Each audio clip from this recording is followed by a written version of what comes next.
Donc il s'agit des personnes d'origine africaine, subsaharienne, donc qui sont des Noirs et qui sont musulmans. Je ne sais pas qu'est-ce qui a conduit à ce mouvement, mais c'est des gens qui font des vidéos pour dire je suis musulman ou musulmane avant d'être noir.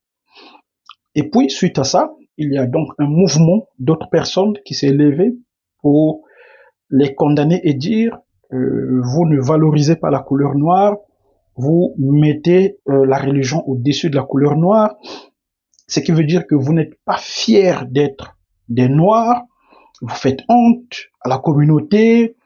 Quand on voit des blancs, là je vous traduis les paroles donc des personnes que j'ai vues dans certaines vidéos. Je ferai peut-être un deuxième épisode pour vous montrer ces vidéos-là. Mais là, je fais une réaction à chaud d'abord. Donc, ces gens-là disent, quand vous voyez un hindou, vous le reconnaissez, vous savez que ça c'est un hindou. Et lui, il se présente comme étant un hindou. Il ne se présente pas sous la tunique de sa religion. Il vous dit pas, j'appartiens à telle religion. Il vous dit, je suis hindou. Quand vous voyez un bouddhiste, par son habillement et tout ça, vous le reconnaissez aussi. Et s'il se présente à vous, eh bien, il va vous parler plutôt de ses origines. Quand vous voyez, voilà, on va dire un blanc pareil et tout ça. Et donc ces gens-là disent, vous faites honte, vous n'êtes pas fiers d'être noir. Et puis la riposte du côté donc des personnes qui disent qu'elles sont musulmanes avant d'être noires, elles disent ceci, que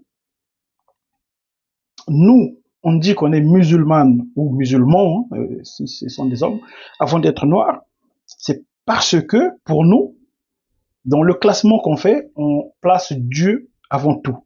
Parce que faire l'inverse, dire qu'on est noir avant d'être musulman, c'est comme si la couleur de peau est plus importante que la religion. Donc, nous, on parle de l'importance. Donc, ce qui va sauver, c'est la religion et non pas l'appartenance à une race. Et après la mort, selon les croyances et tout ça, genre le jour du jugement, on va te juger, pas par rapport à ta race, mais par rapport à ce que tu as fait. Et ce que tu as fait, ça se base sur la religion. Donc, la religion avant. Alors que les autres qui disent qu'il faut dire qu'on est noir avant d'être musulman, eux, ils parlent de la succession des étapes de la vie. C'est-à-dire que quand tu nais, quand tu es bébé là, on ne parle pas de toi en termes de religion. Tu es d'abord juste un être humain. Un bébé qui vient de naître, on ne dit pas qu'il est, qu'il est musulman, qu'il est chrétien, qu'il est bouddhiste, qu'il est, je sais pas moi quoi. C'est juste un bébé. Et puis, la première chose qui saute aux yeux aussi, c'est peut-être son origine. Si c'est un bébé noir, ben, on voit que c'est un bébé qui est noir. Si c'est un bébé qui est blanc, ben, on voit que c'est un bébé qui est blanc. Mais à ce moment-là, on ne dit pas que c'est un bébé musulman. Ou bien on va pas dire c'est un bébé chrétien. C'est un bébé. Un bébé, voilà, n'a aucune conscience, il n'appartient pas à une religion. C'est plus tard qu'on va lui enseigner la religion et tout ça. Donc, vous rendez compte qu'en fait, les gens se prennent à couteau tiré à cause d'une histoire de différence de vision. C'est comme l'histoire du 6 et du 9. Vous prenez un 6, vous mettez là, et vous prenez deux personnes, vous les placez d'un bout à l'autre. Celui qui est ici va voir un 9, et l'autre, à son bout là-bas, il va voir un 6. Et un débat s'engage. C'est un 6, non c'est un 9, non c'est un 9, non c'est un 6, ainsi de suite. Qui a tort, qui a raison? En réalité, les deux ont raison et les deux ont tort en même temps. C'est-à-dire que tu as raison parce que selon ta position, tu vois un 9, et l'autre aussi, il a raison parce que selon sa position, il voit un 6. Et toi qui vois un 9 là, tu as tort de condamner l'autre parce que tu n'es pas dans sa position. Et l'autre, toi aussi, tu as tort de condamner parce que tu n'es pas dans sa position. Donc chacun doit avoir la maturité de se dire, ah, C'est juste qu'on n'est pas placé, on ne prend pas le même angle de vision, on ne prend pas la même référence. C'est pour ça que nos interprétations sont différentes. Donc pour moi, cette histoire, je suis noir avant d'être musulman, ou bien je suis musulman avant d'être noir, pour moi c'est un débat, voilà, c'est une polémique qui n'a pas lieu d'être, parce que les gens ne prennent pas la même référence. Les gens qui disent qu'ils sont musulmans ou musulmanes avant d'être noirs, ils parlent de l'importance de ce qui va les sauver.